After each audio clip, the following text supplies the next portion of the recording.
السلام علیکم۔ امید کرتی ہوں کہ اللہ پاک کی رحمتیں برکتیں آپ پر برس رہی ہوں گی۔ جمعہ کے دن قبولیت کا وقت کون سا ہوتا ہے؟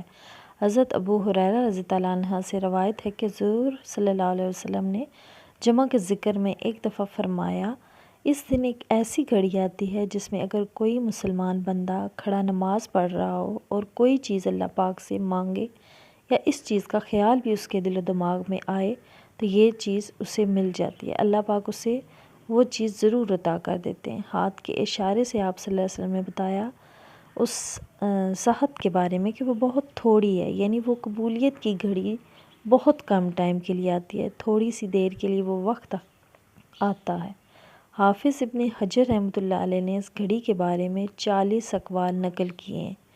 جمعہ کے دن کی قدر و قیمت اتنی زیادہ ہے کہ جمعہ کے دن آسمان سے فرشتے زمین پر آتے ہیں۔ جمعہ کے دن قبولیت کا دن ہے۔ جو وظیفہ میں آپ کے ساتھ شیئر کرنے جا رہی ہوں، بہت سے اللہ والوں نے اللہ پاک کو راضی کرنے کے لیے یہ وظیفہ پڑھا ہے، کیونکہ جب اللہ راضی ہو جاتا ہے تو پھر ہر جہاں مل جاتا ہے، دنیا بھی آسان ہو جاتی ہے اور آخرت بھی۔ آج کا دن بہت بھی طاقتور ہے اور بڑا ہی قبولیت کا دن ہے۔ آج جمعہ کے دن میں جس گھر میں یہ وظیفہ پڑھا جاتا ہے وہاں پھر 7 آسمانوں اور زمینوں کے خزانے ان کے قدموں میں اتار دیے جاتے ہیں۔ 100 مرتبہ آپ یا اللہ کا نام 100 بار اللہ الصمد پڑھیں اور اللہ کو راضی کریں، پھر ایک تسبیح ان اللہ علی کل شیء قدیر پڑھیں۔ اس کی اتنی زیادہ فضیلت ہے کہ جو بیان سے باہر ہے۔ جب کوئی بندہ ان الفاظ کو رب سے پکارتا ہے تو اللہ فرشتوں سے پوچھتا ہے کہ یہ کون ہے جو رب کو ہر شے پر قادر ہونے کی صفت سے پکار رہا ہے،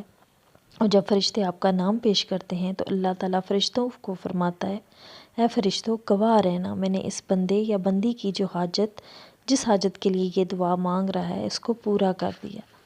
اس کے بعد آپ 21 مرتبہ سورۃ فاتحہ پڑھیں۔ سورۃ فاتحہ کی تلاوت جتنی زیادہ کر سکیں کریں، اور اگر آپ صرف 7 بار سورۃ فاتحہ پڑھیں تو 7 حاجات کی نیت کر کے پڑھیں۔ اس دن کی آپ کی پوری 7 حاجات پوری ہوں گی۔ جمعہ کے دن اللہ پاک ہر انسان کی ہر خواہش کو پورا کرتا ہے اگر وہ اس گھڑی میں مانگے جس گھڑی کو اللہ پاک نے قبولیت بخشی ہے، کیونکہ کچھ ٹائم ایسے ہوتے ہیں جن کو اللہ پاک نے ایک پروٹوکول دیا ہوتا ہے جس میں آپ جو بھی مانگو گے، اگر آپ ذہن میں بھی اس چیز کو اس ٹائم لے آؤ گے تو وہ فوراً سے قبول ہو جائے گی، کیونکہ رب ہر شے پر قادر ہے، وہ جو چاہے کر سکتا ہے۔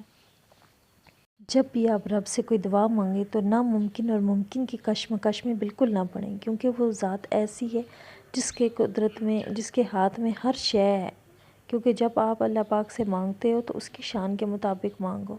یہ مشکلات آپ کے لیے ناممکن ہے، آپ کے رب کے لیے نہیں۔ امید کرتی ہوں کہ آج کا ٹاپک آپ کے لیے ہیلپ فل رہا ہو۔ اگر ہیلپ فل رہا ہو تو پلیز لائک اور سبسکرائب کر دیجیے اور مجھے بھی دعاؤں میں یاد رکھیں۔ جزاک اللہ۔